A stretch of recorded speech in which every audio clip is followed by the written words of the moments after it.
เครื่องขาดหรือเครื่องเสียหายเนาะเครื่องเพตกรุ่นพวกนี้เกิดขึ้นเนาะอันนี้มันสิ่งที่เขาอาจจะพบเห็น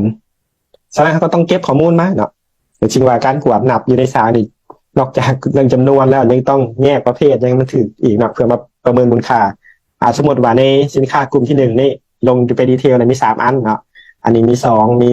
1อันนี้ก็ไล่ตามประมาณอันนี้ตัวอย่างแรกขั้นเครื่องเกินนี่เขาก็ต้องมาพิจารณาแล้วว่าเครื่องเกินนี่เกินย้อนยังหน้าที่ตัวนี้มันฝ่ายสารเป็นคนตอบถ้าว่าเกิดขึ้นอยู่สารถ้าเกิดขึ้นจากฝ่ายเซลล์เนาะเรื่องว่าสารเซลล์นะที่ไปฝากขายเรื่องต้องรับผิดชอบตอนในหน่วยที่เอาไปขายฮั่นเนาะก็ต้องหาสาเหตุเครื่องขาดกับเช่นเดียวกันฉันมาเบิ่งว่าสาเหตุในการขาดหรือเกินนี่ถ้าคิดในแง่ดีเนาะแต่หมายความว่าอาจจะเป็นแบบการสั่งจ่ายสั่งเบิกรายการหนึ่งแต่ไปจับอีกรายการหนึ่งออกไปที่เหตุให้เกิดมีตัวหนึ่งขาดหรือตัวหนึ่งเกินถ้าสมมติว่าไปเบิ่งแล้วเนาะสัดส่วนของมันเนี่ยบังเอิญใช่แบบตัวนี้นี่เกินไป3ตัวนี้มันขาดไป3แบบนี้เป๊ะกันเลยก็ถือว่าอาจจะสมมติฐานได้ว่า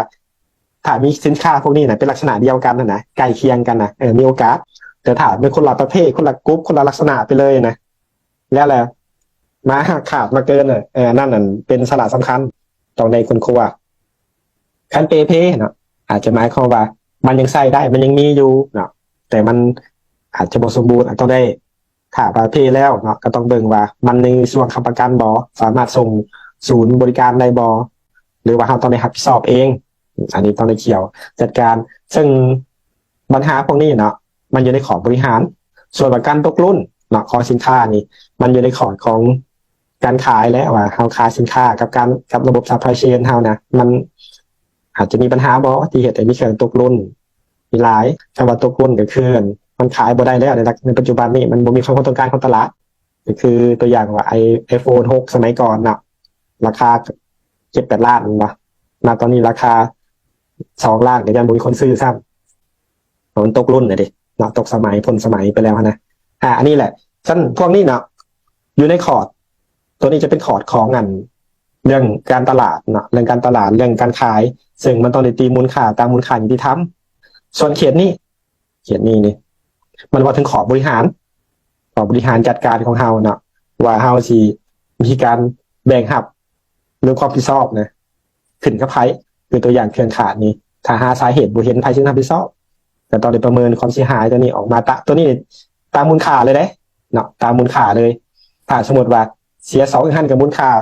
ต้นทุนมันเท่าใดหรือสิไล่ราคาขายเลยบ่ก็แล้วแต่ว่าฝ่ายบริหารนี่เขาเช่นดีกันใดเนาะตัวเครื่องเกินนี่ก็เป็นเกิดเขาเนาะเกิดเขาส่วนเพนี่ก็อาจจะประเมินเรื่องการซ่อมแซมคืนเนาะหรือว่าถ้าซ่อมแซมคืนบ่ได้จำเป็นตัวในขายโลราคาหรือโปรโมชั่นก็จัดกันไปเนาะก็จะต้องเป็นประเมินมูลค่าความมันนี่ก็ความค่าใช้จ่ายออกมาฉะนั้นต้องได้แบ่งเขตความรับผิดชอบอันนี้ก็ถือว่าเป็นจุดที่ค่อนข้างจะยากเนาะจะยากซึ่งแน่นอนฝ่ายบัญชีอาจจะบ่สามารถตัดสินได้มีแต่ว่าเอาข้อมูลตัวนี้เห็นผลบันทึกออกมาประเมินตัวเลขออกมาแล้วส่งให้คณะรับผิดชอบเพื่อประเมินเพื่อตัดสินเนาะว่าซีจัดการแบบไหนสมมติว่าหลังจากได้ตัวเลขมาแล้วเนาะจำนวนมาตัวเลขตัวเทิงนี่เป็นจำนวนเด้อตัวนี้นี่ตัวหน่วยนี่เป็นหน่วยเนาะเป็นหน่วยนับตัวนี้นี่ประเมินเป็นตัวเงินสมมติ